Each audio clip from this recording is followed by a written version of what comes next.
حضرت ابراہیم کی سیرت کا ایک اور شاندار پہلو، آپ نے ایک بار ایک بڑا کمال کا منظر دیکھا کہ ایک بندے کو سمندر میں اس کی ہلاکت ہو گئی، سمندر میں وہ ڈوب کے مر گیا، مچھلیوں نے کھایا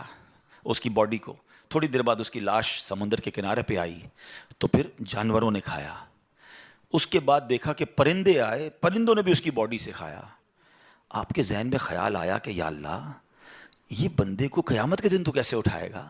ایمان تو تھا، مگر اس کی باڈی کے اجزاء تو 3 الگ الگ مخلوقات کھا گئیں، اور قیامت کے دن یہ واپس کھڑا ہونا ہے اس نے۔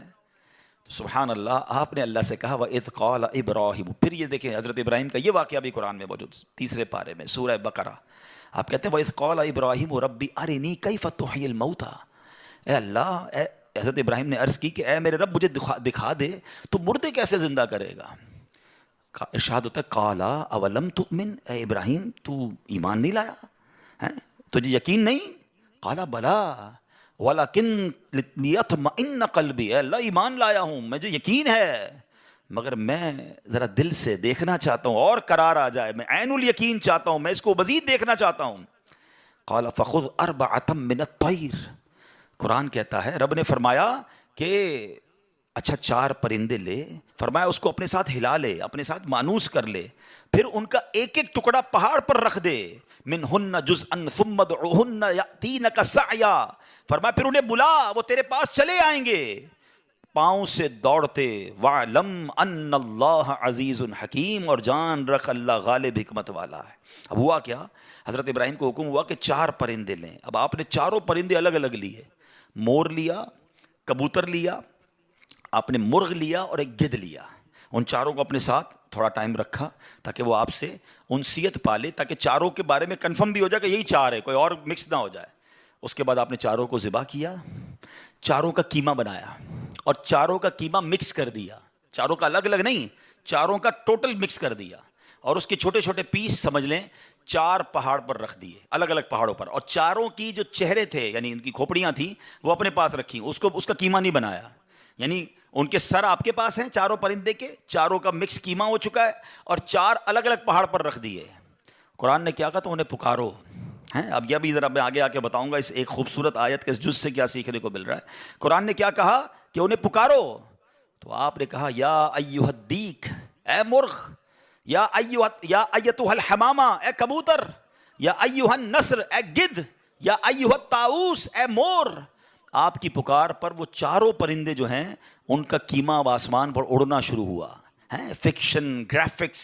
ہیں، آج کل اینیمیشن کا دور ہے، کمپیوٹر پر جناب لوگ بہت ساری چیزیں بنا لیتے ہیں۔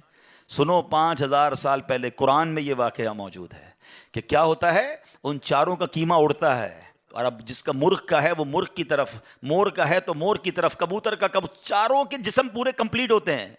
سر نہیں ہے، سر تو آپ کے پاس ہے نا، وہ چاروں پرندے بغیر سر کے دوڑتے ہوئے آپ کے پاس آتے ہیں، زندہ ہو جاتے ہیں مگر سر نہیں ہے،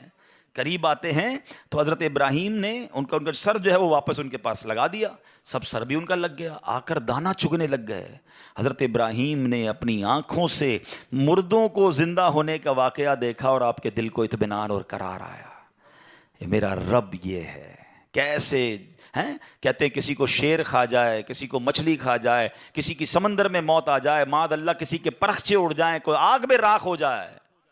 میرا رب چاہے تو سب کو دوبارہ جسم، ان کی تمام باڈی کو پھر کریٹ کرے گا اور وہ قیامت کے دن جمع ہوں گے۔ حضرت ابراہیم نے یہ اپنی آنکھوں سے دیکھا اور یہ واقعہ بھی قرآن میں موجود۔ یہاں کیا سیکھنے کو ملا؟ پہلی بات، میرے رب کی قدرت کیسی ہے، ان اللہ علی کل شیء قدیر، ٹھیک ہے۔ دوسری بات، علماء کہتے ہیں، صوفیانہ تفسیر اس کی لکھی گئی کہ 4 پرندے کیوں لیے گئے، کبوتر، مور، گدھ، اور چوتھا کون سا تھا، مرغ۔ فرمایا ان چاروں کی نا ایک ایک بری خصلت ہے۔ مرغ ہے اس کے اندر شہوت بہت ہے، جو کبوتر ہے اس کو اپنی اڑان پر بڑا ناز ہے، بڑا تکبر ہے، بہت اونچا اڑتا ہے۔ فرمایا گدھ جو ہے اس کا کیا پرابلم ہے، گدھ کے بارے میں فرمایا کہ وہ لالچی بہت ہے۔ اچھا، پھر اس کے بعد ایک اور پرندہ ہے مور، اس کو اپنی خوبصورتی پر بڑا ناز ہے، اور خوبصورتی کی وجہ سے بڑا پراؤڈ فیل کرتا ہے۔ تو فرمایا یہ 4 بری عادتیں ہیں، اس کو ذبح کر کے یہ پیغام دیا گیا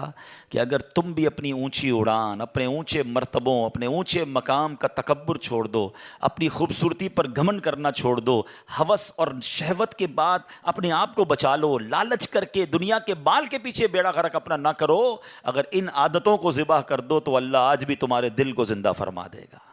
ان کو زندہ کیا نا، فرمایا ان عادتوں کو ختم کرو، رب تمہارے دل کو زندہ فرمائے گا اور اس میں نور داخل فرما دے گا۔ علماء نے اس کی صوفیانہ تفسیر یہ لکھی۔ اور اب ایک اور عقیدے کی بات بھی، کنفیوژن پھیلانے والے بہت کنفیوژن پھیلاتے ہیں، میں تو قرآن سے آج آپ سے بات کر رہا ہوں نا۔ اللہ نے کیا کہا کہ انہیں پکارو،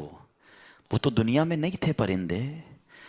مر چکے تھے، کیما بن چکا ہے، کیما بنے ہوئے پرندوں کو رب کہہ رہا ہے پکارو۔ حضرت ابراہیم نے کیسے پکارا، یا ایھا الدیک، یا ایتھا الحمامہ، آپ کبوتر کو پکار رہے ہیں، آپ گدھ کو پکار رہے ہیں، قرآن کہہ رہا ہے پکارو اور نبی پکار رہے ہیں۔ آج کسی کو نہ جانے یا رسول اللہ سے پرابلم ہو جاتی ہے، کسی کو یا غوث پاک سے یا پرندوں کو پکار رہے، قرآن کہہ رہا ہے، تو اس کا مطلب دنیا سے اگر کوئی چلا بھی جائے تو اس کو پکارنے میں کوئی خدا نہ خواستہ پرابلم نہیں ہے۔ اللہ سمجھ کے تھوڑی پکارتا ہے کوئی، اللہ کے بندے سمجھ کر ہی پکار رہے ہیں نا، اللہ کی مخلوق سمجھ کر پکار رہے ہیں۔